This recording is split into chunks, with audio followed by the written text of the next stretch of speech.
बड़ी खबर, तुर्की में एक बार फिर महसूस किए गए हैं भूकंप के झटके। तुर्की में 4.8 तीव्रता का भूकंप आया है। तुर्की में फिर से भूकंप के झटके महसूस किए गए हैं। बड़ी खबर आपको बता रहे हैं, क्योंकि जब भी भूकंप आता है तो उसके बाद आफ्टर इफेक्ट्स भी होते हैं, जैसा कि वैज्ञानिक आशंका जाहिर कर रहे थे। और अभी जानकारी ये मिली है कि 4.8 तीव्रता का ये भूकंप आया है। तो हालांकि जो 4.8 तीव्रता है, जो पहले के तुलना में अगर हम बात करें तो 7.8 तीव्रता का भूकंप आया था, उससे कम है। लेकिन जिस तरीके से तुर्की से जो तस्वीरें सामने आ रही है, क्योंकि अभी भी वहां पर रेस्क्यू ऑपरेशन चल रहा है, कई लोग मलबे में अभी भी फंसे हुए हैं, लोग जिंदगी की जंग लड़ रहे हैं, पाई पाई करके लोगों ने जो आशियाना बनाया था सब कुछ उजड़ चुका है।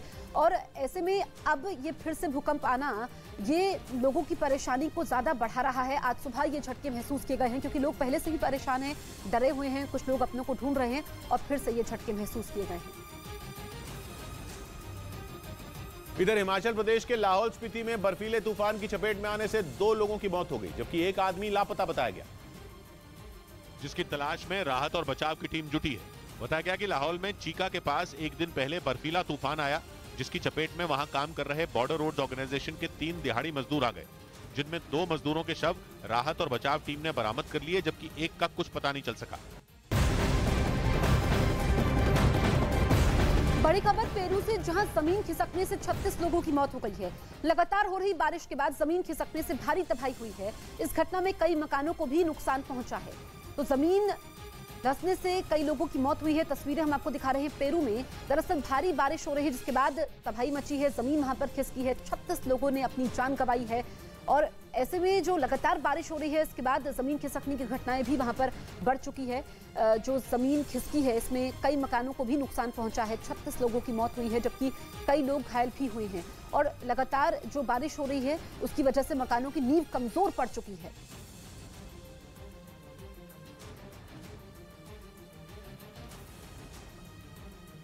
जोधपुर में बदमाशों ने फिल्मी स्टाइल में 2,61,000 की लूट को अंजाम दिया।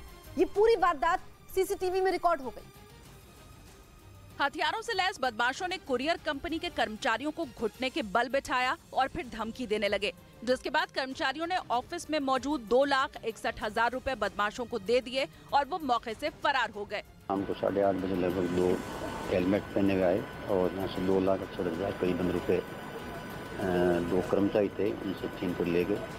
बदमाशों ने अपनी पहचान छिपाने के लिए हेलमेट पहना हुआ था, साथ ही किसी चीज पर उनकी उंगलियों के निशान आए उसके लिए भी दस्ताने पहने हुए थे। फिलहाल सीसीटीवी में रिकॉर्ड तस्वीरों के आधार पर पुलिस बदमाशों की तलाश में जुट गई है। इधर वंदे भारत ट्रेन पर एक बार फिर पथराव की घटना सामने आई। इस बार वंदे भारत ट्रेन पर छत्तीसगढ़ के बिलासपुर में पत्थरबाजी हुई, जिसमें वंदे भारत ट्रेन की खिड़की के एक शीशे को नुकसान पहुंचा। जैसे ही ट्रेन पर पथराव हुआ, उसमें बैठे लोग घबरा गए। हालांकि रेलवे पुलिस ने तुरंत मामला संभालते हुए ट्रेन को वहां से रवाना कर दिया, लेकिन ट्रेन पर किसने और क्यों पथराव किया, इसका पता नहीं चल सका। जिस वक्त वंदे भारत ट्रेन पर पथराव हुआ, वो नागपुर से बिलासपुर की ओर जा रही थी।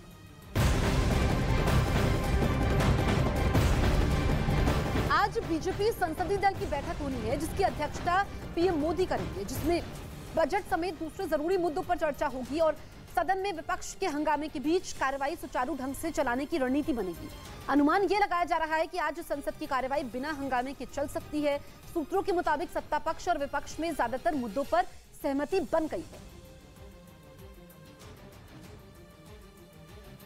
मध्य प्रदेश के निवाड़ी से लापरवाही की तस्वीर सामने आई, जिसमें सामान ढोने वाली गाड़ी में 39 लोग सवार नजर आए। लोगों की जान जोखिम में डालकर 39 लोगों को ले जा रही सामान ढोने की एक गाड़ी को पुलिस ने बीच रास्ते में ही रोक दिया, और जब पुलिस ने सवारियों को नीचे उतारकर गिनती शुरू की तो वो भी हैरान रह गए, क्योंकि गाड़ी में 10 नहीं, 20 नहीं, पूरे 39 लोग सवार थे। हालांकि बाद में महिला पुलिस अधिकारी ने सवारियों और वाहन चालक को सख्त हिदायत देते हुए जाने दिया। आपका उद्देश्य आपको रोक के चालान काटना नहीं था, आपको रोक के समझाना था, क्योंकि चालान से आप सुधरोगे नहीं, समझाने से वहीं गाड़ी चालक ने भी अपनी गलती मानते हुए भविष्य में इस तरह की गलती ना करने की बात कही। न्यूज़ 18 को मिली एक्सक्लूसिव जानकारी के मुताबिक पंजाब में आतंक और दहशत फैलाने के लिए खालिस्तानी आतंकियों ने अब गैंगस्टरों से हाथ मिला लिया है, और ये सब कुछ पाकिस्तान की खुफिया एजेंसी ISI के इशारे पर हो रहा है। क्योंकि न्यूज 18 को मिली एक्सक्लूसिव जानकारी ये बताती है कि पंजाब का गैंगस्टर सोनू खत्री और खालिस्तानी आतंकी हरविंदर सिंह रिंदा एक हो चुके हैं और दोनों मिलकर पंजाब के लोगों में डर और खौफ पैदा करने के लिए किसी बड़ी साजिश को अंजाम देने की फिराक में। जांच एजेंसियों की तफ्तीश में ये बात भी सामने आई है कि पंजाब और आसपास के इलाकों में 1 दर्जन से ज्यादा गैंग ऐसे हैं जो सक्रिय हैं, जो आतंकी रिंदा और गैंगस्टर सोनू खत्री के इशारे पर बड़ी घटना को अंजाम दे सकते हैं। खालिस्तानी आतंकी रिंदा ISI की मदद से पाकिस्तान में छिपा है, जबकि न्यूज 18 को मिली एक्सक्लूसिव जानकारी के मुताबिक गैंगस्टर सोनू खत्री अमेरिका के किसी शहर से अपनी गतिविधियां चला रहा है और वो रिंदा की मदद से पंजाब में अपने टारगेट को निशाना बनाने में जुटा है। खुफिया एजेंसियों से न्यूज 18 को मिली एक्सक्लूसिव जानकारी ये भी बताती है कि पिछले 6 महीने में पाकिस्तान से ड्रग्स और हथियारों की बड़ी खेप भारत लाई जा चुकी है और फिरौती के लिए कई कारोबारियों को निशाना बनाया गया। इस गठजोड़ का पर्दाफाश तब हुआ जब NIA ने पिछले महीने खालिस्तानी आतंकियों और गैंगस्टरों के नेटवर्क से जुड़े 6 लोगों को गिरफ्तार किया। न्यूज 18 को मिली एक्सक्लूसिव जानकारी के मुताबिक NIA की पूछताछ में बदमाशों ने ड्रग्स और हथियार तस्करी की बात कबूल कर ली। सोनू खत्री गैंग है, इस वालों विदेश में बैठे अरविंदर रिंदा के नाल संपर्क करके कुछ हथियार प्रोक्योर किए गए थे। जांच में पता चला कि आतंकी रिंदा की शहर पर पाकिस्तान से ड्रग्स और हथियारों की तस्करी होती है और इस काम को अंजाम गैंगस्टर सोनू खत्री के गुर्गे देते हैं। यही नहीं, पिछले साल मार्च में सोनू खत्री गैंग ने एक कारोबारी की हत्या की थी, जिसके लिए हथियार रिंदा के नेटवर्क के जरिए ही पाकिस्तान से आए थे। बिहार के खगड़िया में आग लगने से हड़कंप मच गया, जिसमें 6 घर पूरी तरीके से जलकर राख हो गए। आग लगते ही इलाके में अफरा तफरी मच गई। एक साथ 6 घरों में आग की भीषण लपटें उठते देख लोग इधर उधर भागने लगे, तो वहीं कुछ लोग आग बुझाने की कोशिश में भी जुट गए। इस बीच धधकती आग फैलती चली गई, जिसने चंद मिनटों में एक के बाद एक 6 घरों को अपनी चपेट में ले लिया। आग लगने की जानकारी मिलते ही पुलिस और फायर ब्रिगेड की टीम मौके पर पहुंची और आग बुझाने में जुट गई, लेकिन आग इतनी भयंकर थी कि दमकल कर्मियों को घंटों तक कड़ी मशक्कत करनी पड़ी। हालांकि आग की वजह से किसी को कोई नुकसान नहीं पहुंचा। वहीं बताया जा रहा है कि खाना बनाते समय चूल्हे से आग की चिंगारी निकली और पास रखे भूसे में आग लग गई, जो एक के बाद एक 6 घरों में फैल गई। उधर उत्तर प्रदेश के सहारनपुर में पाकिस्तान जिंदाबाद के नारों के एक वायरल वीडियो पर कार्रवाई करते हुए पुलिस ने मामला दर्ज कर लिया। वीडियो में मौजूद छात्रों में 2 की पहचान की जा चुकी है और जो एक निजी यूनिवर्सिटी के छात्र बताए गए। आरोप है कि उन्होंने अपने साथियों के साथ मिलकर बस में पाकिस्तान जिंदाबाद के नारे लगाए। हालांकि पुलिस ने वीडियो को जांच के लिए भेज दिया। जो ऑडियो है उतना स्पष्ट नहीं है, उसको भी ठीक से सुना जा रहा है। पुलिस वायरल वीडियो के आधार पर बस में सवार बाकी छात्रों की भी पहचान कर रही है। चंडीगढ़ से एक अजीबोगरीब मामला सामने आया। बिल रिकवरी के लिए होटल ने गेस्ट की गाड़ियों को जब्त कर लिया। चंडीगढ़ के सेक्टर 17 में एक होटल बिल की रिकवरी के लिए अपने गेस्ट की 2 लग्जरी गाड़ियां नीलाम करेगा। दरअसल साल 2018 में 2 गेस्ट लगभग 6 महीने तक होटल में रुके, होटल की सभी सुविधाओं का आनंद लिया, जिससे उनका करीब 19 लाख रुपए का बिल बना। बिल ना भरे जाने की सूरत में होटल ने इनकी गाड़ियों को जब्त कर लिया। जब होटल ने पैसा निकलवाने के लिए कोर्ट का रुख किया तो कोर्ट ने गाड़ियां नीलाम करने की इजाजत दे दी।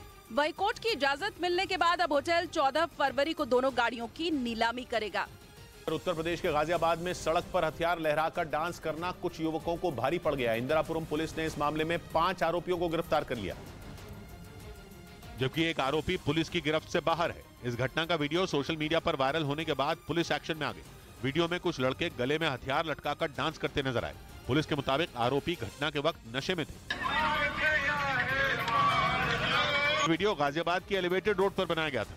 पुलिस ने वीडियो में इस्तेमाल किए गए लाइसेंसी हथियारों को भी जब्त कर लिया। सीसीटीवी कैमरा के थ्रू हम इसमें मॉनिटरिंग करेंगे, जिससे कि आगे इस तरह की घटना ना हो। पुलिस ने लोगों से रास्तों पर इस तरह के वीडियो न बनाने की अपील भी की। रक्षा मंत्री राजनाथ सिंह आज त्रिपुरा में बीजेपी उम्मीदवारों के लिए चुनाव प्रचार करेंगे। दोपहर 12:30 बजे ऊनाकोटी और 3:30 बजे पश्चिमी त्रिपुरा में विजय संकल्प रैलियों को संबोधित भी करेंगे। तो आज त्रिपुरा में राजनाथ सिंह की रैली है, विजय संकल्प रैली को संबोधित करने वाले हैं। दोपहर के वक्त उनका यह कार्यक्रम है। ऊनाकोटी और पश्चिमी त्रिपुरा में उनकी रैली है। त्रिपुरा में केंद्रीय गृह मंत्री अमित शाह ने चुनाव प्रचार शुरू कर दिया। अगरतला में अमित शाह ने 2 सभाएं की और रोड शो भी किया, जिसमें भारी भीड़ जुटी। कांग्रेस और लेफ्ट पार्टियों पर हमला बोलते हुए अमित शाह ने दावा किया कि एक बार फिर लहर बीजेपी के पक्ष में है। फिर से डबल इंजन सरकार बन रही है, गत चुनाव से बड़े बहुमत के साथ। त्रिपुरा में 16 फरवरी को चुनाव होने वाला है। पाकिस्तान के क्वेटा शहर में हुए एक धमाके में पाकिस्तानी क्रिकेटर शाहिद अफरीदी और बाबर आजम बाल बाल बच गई। धमाका उस वक्त हुआ जब वहां नवाब अकबर मुफ्ती स्टेडियम में पाकिस्तान सुपर लीग का एक प्रदर्शनी मैच खेला जा रहा था, जिसमें पाकिस्तान क्रिकेट टीम के कप्तान बाबर आजम और पूर्व ऑलराउंडर शाहिद अफरीदी जैसे दिग्गज खिलाड़ी मौजूद थे। लेकिन तभी मैच के दौरान ही स्टेडियम के पास धमाका हो गया, जिसके बाद वहां अफरा तफरी मच गई। इस दौरान तुरंत मैच को रोककर सभी खिलाड़ियों को सुरक्षित ड्रेसिंग रूम में पहुंचाया गया। क्वेटा शहर के नवाब अकबर मुफ्ती स्टेडियम के पास हुए इस धमाके में 5 लोग घायल हो गए, जिनमें ज्यादातर पुलिस वाले शामिल हैं। कुछ मीडिया रिपोर्ट के मुताबिक ये धमाका पुलिस वालों को निशाना बनाकर किया गया, जिसकी जिम्मेदारी आतंकी संगठन तहरीक-ए-तालिबान पाकिस्तान ने ली। खबर है कि आतंकी संगठन टीटीपी यानी तहरीक-ए-तालिबान पाकिस्तान के हमलों से डरकर पाकिस्तान की सरकार अफगानिस्तान की शरण में जा पहुंची और उसने तालिबानी नेता और अफगानिस्तान के प्रमुख हिब्तुल्लाह अखुंज़ादा से टीटीपी पर लगाम लगाने में मदद मांगी, क्योंकि पाकिस्तान ये बात अच्छी तरह समझ चुका है कि टीटीपी को काबू करना उसके बस की बात नहीं है। पिछले साल नवंबर में टीटीपी ने पाकिस्तानी सेना के साथ सीज फायर खत्म कर दिया था और उसके बाद से ये आतंकी संगठन लगातार पाकिस्तान के शहरों में धमाके कर रहा है और सुरक्षा बल के जवानों को निशाना बना रहा है। लेकिन 30 जनवरी को पेशावर की मस्जिद में हुए आत्मघाती हमले ने पाकिस्तान की शहबाज सरकार को हिलाकर रख दिया था। उस हमले में 100 से ज्यादा लोग मारे गए थे। एक रिपोर्ट के मुताबिक टीटीपी इसी तरह के कई और आत्मघाती हमलों की तैयारी में है, जिसकी भनक लगते ही पाकिस्तान की सरकार सहम गई और अब खबर है कि वो टीटीपी को कंट्रोल करने के लिए तालिबानी नेता हिब्तुल्लाह अखुंज़ादा से मदद मांगने में जुटी है। क्योंकि टीटीपी खुद को तालिबान का हिस्सा बताता है। इस आतंकी संगठन को पाकिस्तान का तालिबान भी कहा जाता है, जिसके आगे पाकिस्तान की शहबाज शरीफ सरकार पूरी तरह बेबस और लाचार नजर आ रही है। लेकिन यह भी सच है कि उसने जो बोया वही काट भी रहा है। असल में पाकिस्तान पहले दुनिया को गुड तालिबान और बैड तालिबान की कहानियां सुनाता था।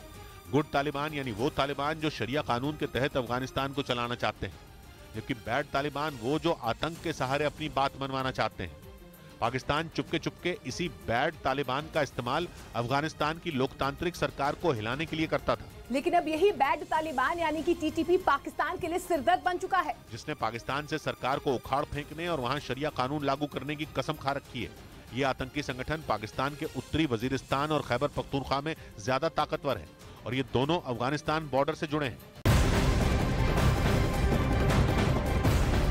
Phulwari Sharif terror module case में एनआईए ने बिहार में ताबड़तोड़ छापेमारी जारी है। एनआईए ने मोतिहारी से एक और संदिग्ध इरशाद उर्फ मोहम्मद बेलाल को गिरफ्तार किया है। आरोपी पर सांप्रदायिक नफरत फैलाने का आरोप है।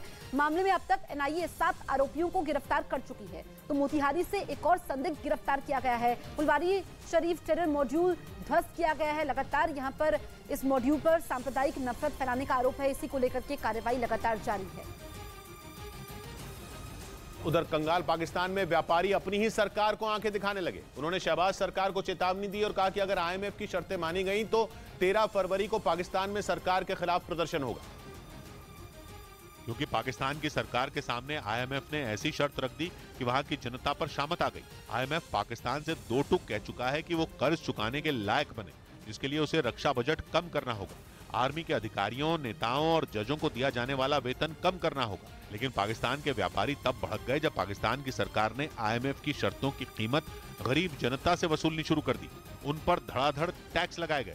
आटा, सब्जी, तेल, दूध सब कुछ महंगा कर दिया गया, जिसकी वजह से पाकिस्तान के लोगों की हालत बद से बदतर होने लगी। उन्हें समझ नहीं आ रहा कि वो कमाएं कितना और खर्च कितना करें, क्योंकि पाकिस्तान में आमदनी का जरिया नहीं के बराबर बचा है और महंगाई के राक्षस का मुंह बड़ा होता जा रहा है। और पाकिस्तान के व्यापारियों को इसी बात पर गुस्सा आ गया, क्योंकि पाकिस्तान की सरकार नेताओं की आमदनी कम करने के बजाय आम लोगों की जेब काटने पर उतारू है, जिसकी वजह से अब उसे विरोध प्रदर्शन का सामना करना पड़ सकता है। क्योंकि पाकिस्तान के व्यापारियों ने उसे अल्टीमेटम दे दिया और खुलकर कह दिया कि अगर आईएमएफ की शर्तों के नाम पर यूं ही मनमानी हुई तो 13 फरवरी को पूरे पाकिस्तान में प्रदर्शन होगा। उत्तराखंड के चमोली में एक बार फिर मौसम बदल गया है। 2 दिन की गर्मी के बाद ऊंचाई वाले इलाकों में बर्फबारी का दौर फिर से शुरू हो चुका है। औली, बद्रीनाथ धाम और हेमकुंड साहिब में अचानक बारिश के साथ बर्फबारी शुरू हो गई। देखते ही देखते सड़कों और घरों पर 1 से 2 इंच तक बर्फ की मोटी चादर जमा हो गई, जिसने वहां के लोगों की परेशानी बढ़ा दी। लेकिन वहीं छुट्टी बिताने पहुंचे सैलानियों के चेहरे ताजा बर्फबारी को देखकर खिले नजर आए, जिससे होटल व्यवसायियों ने भी राहत भरी सांस ली। वहीं मौसम विभाग ने अभी कुछ और दिन पहाड़ी इलाकों में बारिश और बर्फबारी का अनुमान जताया है। इधर लद्दाख के कारगिल में अचानक आए बर्फीले तूफान से लोगों के होश उड़ गए। हालांकि गनीमत यह रही कि तूफान की चपेट में कोई नहीं आया और न ही कोई नुकसान हुआ। हालांकि इस बर्फीले तूफान की तस्वीरें जिसने भी देखी उसके रोंगटे खड़े हो गए। बर्फीले तूफान का जो वीडियो सामने आया उसमें बर्फ किसी ज्वालामुखी के लावे की तरह बहती हुई नजर आई, जिसे देखकर वहां मौजूद लोग सहम गए और भगवान को याद करने लगे। राहत की बात यह कि इस तूफान की वजह से न तो कोई नुकसान हुआ और न ही किसी की जान गई। बिहार के खगड़िया में आग लगने से हड़कंप मच गया, जिसमें 6 घर पूरी तरीके से जलकर राख हो गए। आग लगते ही इलाके में अफरा तफरी मच गई। एक साथ 6 घरों में आग की भीषण लपटें उठते देख लोग इधर उधर भागने लगे, तो वहीं कुछ लोग आग बुझाने की कोशिश में भी जुट गए। इस बीच धधकती आग फैलती चली गई, जिसने चंद मिनटों में एक के बाद एक 6 घरों को अपनी चपेट में ले लिया। आग लगने की जानकारी मिलते ही पुलिस और फायर ब्रिगेड की टीम मौके पर पहुंची और आग बुझाने में जुट गई, लेकिन आग इतनी भयंकर थी कि दमकल कर्मियों को घंटों तक कड़ी मशक्कत करनी पड़ी। हालांकि आग की वजह से किसी को कोई नुकसान नहीं पहुंचा। वहीं बताया जा रहा है कि खाना बनाते समय चूल्हे से आग की चिंगारी निकली और पास रखे भूसे में आग लग गई, जो एक के बाद एक 6 घरों में फैल गई। बिहार के मुजफ्फरपुर में कुछ लोगों ने सरेआम एक लड़की को अगवा कर लिया। ये पूरी घटना वहां लगे सीसीटीवी कैमरे में रिकॉर्ड हो गई, जिसमें वो लड़की सड़क किनारे जाती दिखी। तभी कुछ लोग एक कार से उतरे और उसे जबरदस्ती कार में बैठाने लगे। हालांकि उस लड़की ने खुद को छुड़ाकर वहां से भागने की कोशिश की, लेकिन उन लोगों ने उसे पकड़ लिया और कार में बैठाकर वहां से फरार हो गए। घटना की जानकारी मिलते ही पुलिस पहुंच गई। हाँ, गाड़ी नंबर आया है, देखते हैं। पुलिस ने सीसीटीवी फुटेज के आधार पर केस दर्ज कर लिया और आरोपियों की तलाश शुरू कर दी। कंगाल पाकिस्तान में भारत की जमकर तारीफ हो रही है। पाकिस्तान के पूर्व मंत्री मिफ्ताह इस्माइल ने भारत के आईटी सेक्टर की तारीफ की और कहा कि पाकिस्तान इसका मुकाबला नहीं कर सकता। कंगाल हो चुका पाकिस्तान अब भारत की तरफ टकटकी लगाए देख रहा है। चाहे पाकिस्तान की आम जनता हो या वहां के पूर्व मंत्री, हर किसी की जुबान पर भारत का नाम है। पाकिस्तान के पूर्व मंत्री मिफ्ताह इस्माइल ने भारत के आईटी सेक्टर की जमकर तारीफ की है। उन्होंने कहा, भारत के आईटी सेक्टर का मुकाबला पाकिस्तान कतई नहीं कर सकता। सोशल साइट पर चैट के दौरान उन्होंने कहा, भारत की आईटी इंडस्ट्री का लोहा पूरी दुनिया मानती है और उसके दुश्मन भी यही मानते हैं कि दुनिया भर के कंप्यूटर भारतीय इंजीनियर के बिना नहीं चल सकते। उन्होंने ये भी कहा कि खराब कानून व्यवस्था की वजह से पाकिस्तान में लोग निवेश नहीं करते और ऑफिस भी नहीं खोलते, लेकिन भारत की आईटी इंडस्ट्री आज तेजी से बढ़ रही है। भारत के विकास में इसका बड़ा योगदान है। कंगाल पाकिस्तान पर डिफॉल्टर होने का खतरा मंडरा रहा है। अगर ऐसा होता है तो पाकिस्तान में लोगों की चुनौतियां और बढ़ जाएंगी। पाकिस्तान के डिफॉल्टर होने पर पाकिस्तानी रुपये की ताकत खत्म हो जाएगी। लोगों के पास पैसा तो होगा, लेकिन वो कुछ खरीद नहीं पाएंगे। अगर पाकिस्तान डिफॉल्टर हो गया तो महंगाई और बेरोजगारी 7वें आसमान पर होगी। देश में प्रोडक्शन नहीं होने की सूरत में अर्थव्यवस्था पर इसका बुरा असर पड़ेगा। डिफॉल्टर होने पर पाकिस्तान को अपना चालू खाता 0 पर रखना होगा। प्रधानमंत्री नरेंद्र मोदी ने लोकप्रियता के मामले में 22 देशों के नेताओं को पीछे छोड़ा तो पाकिस्तान में भी उनके नाम के कसीदे पढ़े जाने लगे। कुछ रोज पहले ही अमेरिकी सर्वे कंपनी मॉर्निंग कंसल्ट ने एक रेटिंग जारी की थी, जिसके मुताबिक प्रधानमंत्री मोदी लोकप्रियता के मामले में बाइडेन, मैक्रोन और ऋषि सुनक जैसे बड़े नेताओं से काफी आगे निकल चुके हैं। और इसी से जुड़े सवाल पर पाकिस्तान की जनता भी खुलकर उनकी तारीफ करती दिखाई दी। नरेंद्र मोदी की हुकूमत बहुत मजबूत है, स्ट्रॉन्ग है, तकरीबन इसलिए कामयाब है कि वो अपने मुल्क के लिए सोचता है। पाकिस्तान से आए वीडियो में कई लोग प्रधानमंत्री मोदी का गुणगान करते नजर आए। बुरे दौर से गुजर रहे पाकिस्तान की जनता ने माना कि भारत कई मामलों में पाकिस्तान से मीलों आगे। भारत में करप्शन बहुत कंट्रोल है, इसमें कोई शक नहीं है। पाकिस्तान के लोग खुलकर ये बोल रहे हैं कि वहाँ के बुरे हालात के लिए वहाँ की सरकारें जिम्मेदार हैं, क्योंकि उन्होंने न तो भ्रष्टाचार पर रोक लगाई और न ही देश की तरक्की के लिए कोई कदम उठाए। वहां से आए कई वीडियो में लोग इस बात की तारीफ करते दिखाई दिए कि भारत सरकार की योजनाओं से गरीब तबके को बड़ा फायदा हो रहा। और ऐसी ही मुफ्त अनाज की योजना का भी वहां के लोगों ने जिक्र किया। भूख से परेशान पाकिस्तान के लोग मानते हैं कि मजबूत सरकार की वजह से ही भारत में स्थिरता है। इसके साथ ही पाकिस्तान की जनता ने यह भी साफ किया कि उनका देश भारत से जलन की वजह से ही पीछे रह गया। हम किसी की तरक्की बर्दाश्त नहीं कर सकते, मसला ये है, इसलिए इंडिया हमसे बहुत ऊपर है। ये पहली बार नहीं है जब पाकिस्तान की जनता ने मोदी सरकार की तारीफों के पुल बांधे हो। जब से पाकिस्तान के हालात बिगड़े हैं, वहां के लोग यही मान रहे हैं कि वो भारत में रहते तो अच्छा रहता। इधर दिल्ली हाईकोर्ट ने लोकसभा और विधानसभा चुनाव एक साथ कराने की मांग वाली याचिका सुनने से इनकार कर दिया। बीजेपी नेता अश्विनी उपाध्याय ने याचिका दाखिल की थी, जिसमें उनकी मांग थी कि कोर्ट 2024 में लोकसभा और विधानसभा चुनाव एक साथ करवाने पर केंद्र सरकार और चुनाव आयोग को निर्देश दे। लेकिन हाईकोर्ट ने साफ कहा कि अदालत को उसकी सीमाओं का ज्ञान है और वो ऐसे निर्देश नहीं दे सकती। मोहन भागवत के बयान पर मचे घमासान के बीच आरएसएस ने उनके बयान का गलत मतलब निकालने का आरोप लगा दिया। एक दिन पहले मुंबई में आयोजित एक कार्यक्रम में आरएसएस प्रमुख ने जाति व्यवस्था पर बयान दिया था और उस बयान में उन्होंने पंडित शब्द का जिक्र भी किया था। उच्च नीच नाही, शास्त्रांचा आधार घेऊन पंडित लोग जे सांगत असतात ते खोटं आहे। मोहन भागवत के इस बयान के बाद कई राजनीतिक दलों ने उन पर निशाना साधा। हालांकि घमासान तेज होता देख आरएसएस ने उनके बयान का गलत अर्थ निकालने का आरोप लगाया। पंडित का अर्थ विद्वान अर्थात कुछ विद्वान ऐसा होता है। हालांकि इसके बाद भी कुछ राजनीतिक दलों ने मोहन भागवत के बयान पर उन्हें घेरने की कोशिश की। मोदी सरकार ने हज पॉलिसी 2023 में कई बड़े बदलाव किए हैं। नए आदेश के मुताबिक इस बार हज यात्रा के लिए आवेदन फ्री में होगा। हज यात्रियों को 50,000 तक की छूट मिलेगी। वहीं हज यात्रियों को छाता, चादर और सूटकेस जैसे सामान का पैसा भी नहीं देना होगा। यात्री अपने हिसाब से सामान खरीद सकेंगे।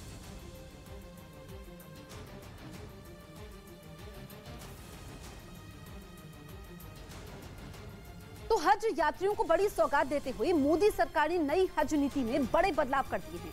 हज यात्रा के लिए अब फ्री में आवेदन कर पाएंगे। हज के लिए 50,000 का कम खर्च होगा। बुजुर्ग, दिव्यांग और महिलाओं को भी प्राथमिकता मिलेगी। 45 से ऊपर उम्र की महिलाएं अब अकेले यात्रा भी कर पाएंगी। यात्री अपने हिसाब से सामान खरीद सकेंगे। अब सिर्फ सरकारी स्वास्थ्य केंद्र की जांच रिपोर्ट ही मान्य होगी। जम्मू कश्मीर के बारामूला जिले में बारिश के बाद पहाड़ खिसकने से लोगों को मुश्किलें बढ़ गई। बारामूला में उरी इलाके की एक सड़क पर पहाड़ी से बड़े बड़े पत्थर लुढ़क गए, जिसके बाद रास्ते को बंद करना पड़ गया। आवाजाही ठप होने की वजह से वहां सैकड़ों लोग फंस गए। जानकारी मिलने पर प्रशासन की टीम भी मौके पर पहुंच गई और रास्ते से पत्थरों को हटाने का काम शुरू कर दिया गया। जोधपुर में बदमाशों ने फिल्मी स्टाइल में 2,61,000 की लूट को अंजाम दिया। ये पूरी वारदात सीसीटीवी में रिकॉर्ड हो गई। हथियारों से लैस बदमाशों ने कुरियर कंपनी के कर्मचारियों को घुटने के बल बिठाया और फिर धमकी देने लगे, जिसके बाद कर्मचारियों ने ऑफिस में मौजूद 2,61,000 रुपए बदमाशों को दे दिए और वो मौके से फरार हो गए। शाम को 8:30 बजे लगभग 2 हेलमेट पहने गए और यहाँ से 2,68,000 करीबन रुपए 2 कर्मचारी थे, उनसे छीन कर ले गए। बदमाशों ने अपनी पहचान छिपाने के लिए हेलमेट पहना हुआ था। साथ ही किसी चीज पर उनकी उंगलियों के निशान आए उसके लिए भी दस्ताने पहने हुए थे। फिलहाल सीसीटीवी में रिकॉर्ड तस्वीरों के आधार पर पुलिस बदमाशों की तलाश में जुट गई है। जापान के कुछ रेस्टोरेंट में सुशी को जूठा करने के प्रैंक सोशल मीडिया पर ऐसे वायरल हुए कि वहां बवाल मच गया। सुशी जापान का अहम पकवान है। ऐसे में उसे जूठा करने के वीडियो सामने आने के बाद वहां के एक बड़े रेस्टोरेंट चेन की कंपनी के शेयर लगभग 5% तक गिर गए। क्योंकि सामने आया एक वीडियो में एक रेस्टोरेंट में नाबालिग दिख रहा एक लड़का खाने को जूठा करता नजर आया। पहले उसने शेल्फ से चाय का एक कप उठाया, उसे अपने मुंह से लगाया और फिर उसे वापस वहीं रख दिया। इसके बाद उस लड़के ने अपने मुंह में उंगली डाली, उस पर थूक लगाई और उसी उंगली को कन्वेयर बेल्ट पर आती सुशी पर लगा दिया। इस तरह के वीडियो देखकर जापान में हंगामा खड़ा हो गया। वीडियो देखकर लोग अब रेस्टोरेंट में खाने से ही तौबा करने की बात कह रहे हैं। उधर पाकिस्तान के पूर्व राष्ट्रपति परवेज मुशर्रफ के निधन पर किए शशि थरूर के ट्वीट पर सियासी बखेड़ा खड़ा हो गया और बीजेपी ने कांग्रेस नेता थरूर पर निशाना साधा। क्योंकि थरूर ने अपने ट्वीट में पाकिस्तान के पूर्व राष्ट्रपति परवेज मुशर्रफ के निधन पर शोक जताया और उनसे हुई अपनी पुरानी मुलाकातों को याद किया, जिसके बाद वो बीजेपी के निशाने पर आ गए। 79 साल के मुशर्रफ लंबे समय से बीमार थे और दुबई के एक अस्पताल में उनका इलाज चल रहा था। इधर स्वदेशी एयरक्राफ्ट कैरियर आईएसी विक्रांत पर पहली बार लाइट कॉम्बैट एयरक्राफ्ट की कामयाब लैंडिंग करवाई गई और स्वदेशी एयरक्राफ्ट कैरियर पर पहली लैंडिंग भी स्वदेशी एयरक्राफ्ट की ही कराई गई। आईएनएस विक्रांत पर स्वदेशी लाइट कॉम्बैट एयरक्राफ्ट तेजस की लैंडिंग पूरी तरह कामयाब रही। नौसेना ने लैंडिंग और टेक ऑफ की तस्वीरें भी जारी की हैं। यह आत्मनिर्भर भारत की दिशा में एक बड़ा कदम है। भारत एयरक्राफ्ट कैरियर बनाने वाला दुनिया का 7वां देश है। एलएसी पर चीन को करारा जवाब देने के लिए भारत ने स्वदेशी लाइट यूटिलिटी हेलीकॉप्टर तैयार करने की दिशा में लंबी छलांग लगाई। प्रधानमंत्री नरेंद्र मोदी ने कर्नाटक के तुमकुर में एचएएल यानी हिंदुस्तान एरोनॉटिक्स लिमिटेड की हेलीकॉप्टर फैक्ट्री का उद्घाटन किया, जहां उन्होंने स्वदेशी लाइट यूटिलिटी हेलीकॉप्टर का भी अनावरण किया। कर्नाटक के तुमकुर में मौजूद यह हेलीकॉप्टर फैक्ट्री 615 एकड़ में फैली है, जिसकी नींव 2016 में प्रधानमंत्री नरेंद्र मोदी ने रखी थी और अब 2023 में उन्होंने इस फैक्ट्री का उद्घाटन किया। इस मौके पर रक्षा मंत्री राजनाथ सिंह और कर्नाटक के मुख्यमंत्री बसवराज बोम्मई भी मौजूद रहे। आज देश की एक बहुत बड़ी हेलीकॉप्टर फैक्ट्री तुमकुर को मिली है। बताया गया कि ये एशिया की सबसे बड़ी फैक्ट्री है, जहां हर साल 30 लाइट यूटिलिटी हेलीकॉप्टर तैयार किए जाएंगे। ये हेलीकॉप्टर नाइट विजन तकनीक से लैस होंगे, जो कि रात में भी ऑपरेशन को अंजाम दे सकेंगे। इस वक्त की बड़ी खबर आपको बता दें, ताइवान में भूकंप के झटके महसूस किए गए हैं। भूकंप की तीव्रता रिक्टर स्केल पर 5.1 दर्ज की गई है। पूर्वोत्तर ताइवान में यह भूकंप आया है, जहां पर तेज झटके महसूस किए गए हैं। 5.1 तीव्रता का भूकंप आया है और काफी तेज झटके महसूस किए जाते हैं, क्योंकि अगर 4 से ऊपर की तीव्रता होती है तो ये भूकंप तबाही मचाता है।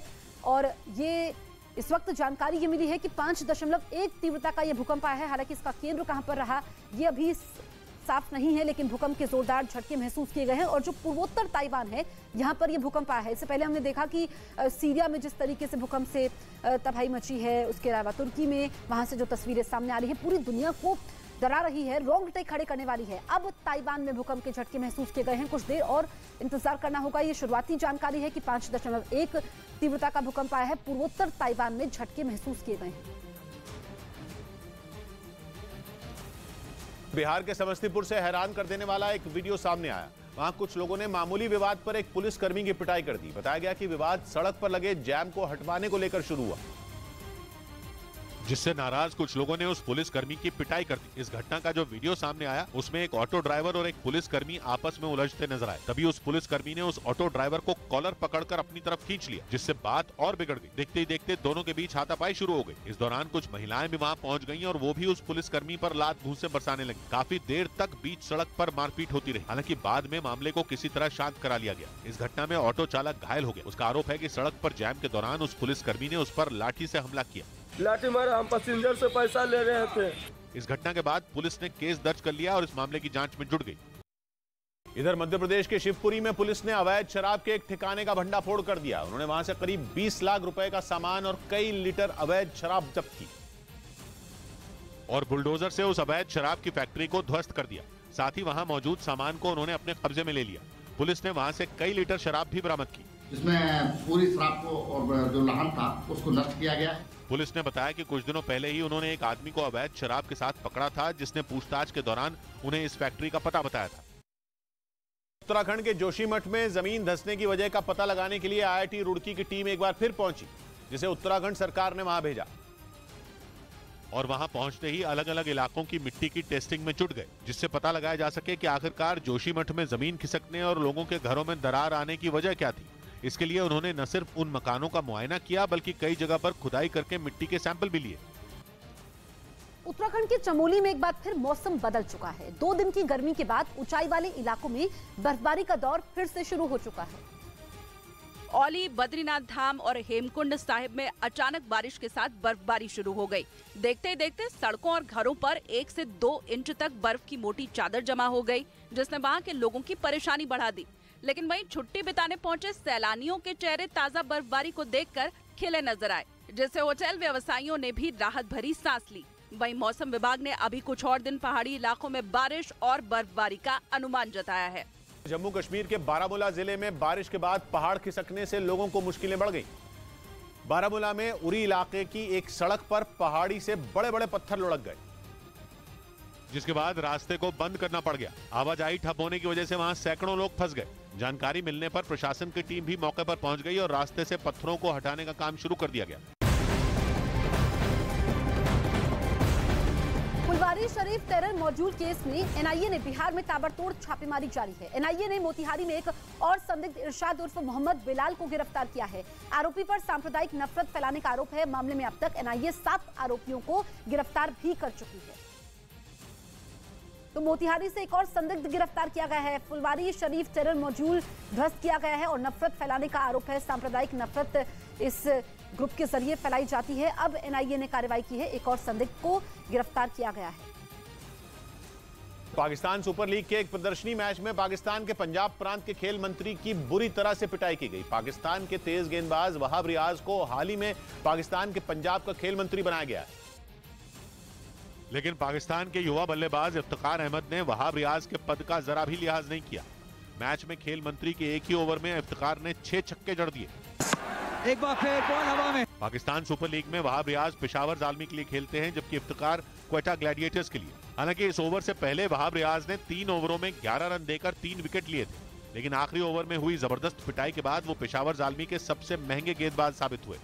उत्तर प्रदेश के गाजियाबाद में सड़क पर हथियार लहराकर डांस करना कुछ युवकों को भारी पड़ गया। इंदिरापुरम पुलिस ने इस मामले में 5 आरोपियों को गिरफ्तार कर लिया, जबकि एक आरोपी पुलिस की गिरफ्त से बाहर है। इस घटना का वीडियो सोशल मीडिया पर वायरल होने के बाद पुलिस एक्शन में आ गई। वीडियो में कुछ लड़के गले में हथियार लटकाकर डांस करते नजर आए। पुलिस के मुताबिक आरोपी घटना के वक्त नशे में थे। वीडियो गाजियाबाद की एलिवेटेड रोड पर बनाया गया था। पुलिस ने वीडियो में इस्तेमाल किए गए लाइसेंसी हथियारों को भी जब्त कर लिया। सीसीटीवी कैमरा के थ्रू हम इसमें मॉनिटरिंग करेंगे जिससे कि आगे इस तरह की घटना ना हो। पुलिस ने लोगों से रास्तों पर इस तरह के वीडियो न बनाने की अपील भी की। चंडीगढ़ से एक अजीबोगरीब मामला सामने आया। बिल रिकवरी के लिए होटल की गेस्ट की गाड़ियों को जब्त कर लिया गया। न्यूज़ 18 इंडिया की web series FIR number 208 streaming now.